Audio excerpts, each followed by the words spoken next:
waxaan jeclaan lahaa inaan Hargeysa tago kolley weligii ma tagin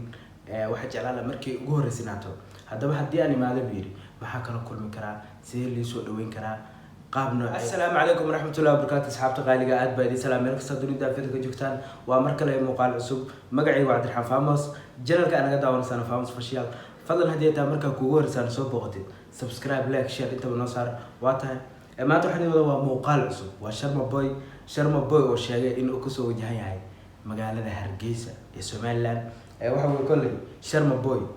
fanaa waxa uu yahay Somaliland dhan waxa uu taageero yihiin ama Soomaalida oo dhan taageero u tahay marka bal waxaan isla eegaynaa Sharma Boy postiga oo soo qoray YouTube-kiisa qaybta community-ga oo ku soo qoray oo ku shaaciyay in uu imaan doono Hargeysa haddaba waxa uu sheegay waxaan jeclaan lahaa inaan Hargeysa tago kolley weligii ma tagin waxaan jeclaan lahaa markii ugu horeysinaato haddaba haddii aan imaado biiri maxaa kala kulmi karaa sidee lii soo dhaweyn karaa qaab nooceeya bal marka waxaan waxaas oo dhan isla eegno insha Allah kana hadalno Sharma Boy marka bal postiga oo soo dhigay baan rabaa insha Allah halkayna inoo soo dhigo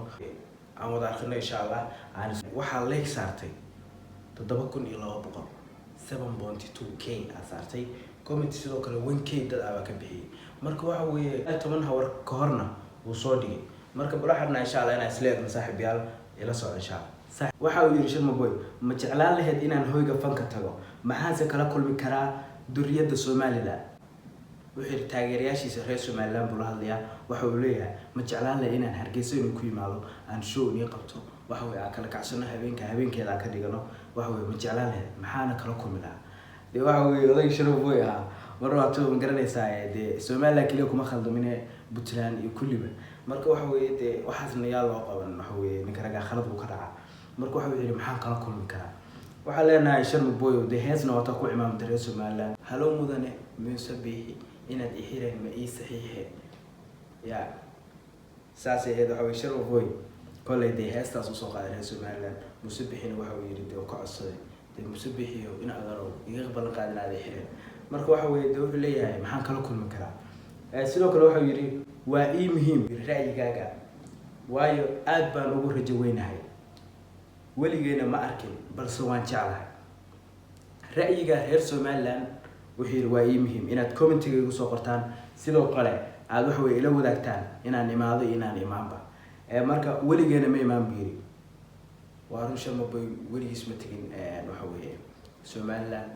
Muqdisho iyo Garowe inta ma dhaafin marka waxa weeye markaan wax rabo inuu Hargeysa si toos ah uga soo dago waxa weeye show ku qabto oo halkaas waxa loo kala kiciyo reer Hargeysa dad gobo weeye waxa weeye Sharma Boy halka madaxa bay saarsanaya meel ka sareysa jiri lahayn wasi saari lahay marka waxa leenahay odaga hal soo dhaweeyo waxa weeye ha loo kala kiciyo Sharma Boy waa fanaankiini waa fanaan Soomaaliyeed waa fanaan kaliya waxa weeye dhalinyarada khaasatan ee aad ku jeceshahay marka waxa leenahay odaga hal soo dhaweeyo Hargeysa markii ugu horeyso imaan doono insha Allah showna uu ku qaban doono reer Hargeysana waxa weeye waa saarki doonta soo kale Hargeysa ma gobolka ragana waxa weeye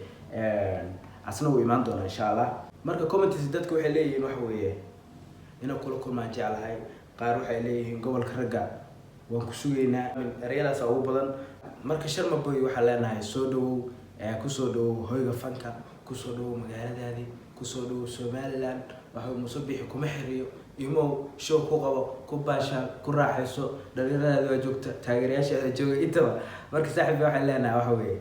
muuqaalka xitaa kulmi doono sidaas iyo nabadgelyo bal adiga ra'yigaaga comment insha Allah ku soo reeb oo waxa weeye Sharma Boy sidee u aragtaa inuu yimaado Hargeysa oo waliba show uu ku qabto waana mahadsantihiin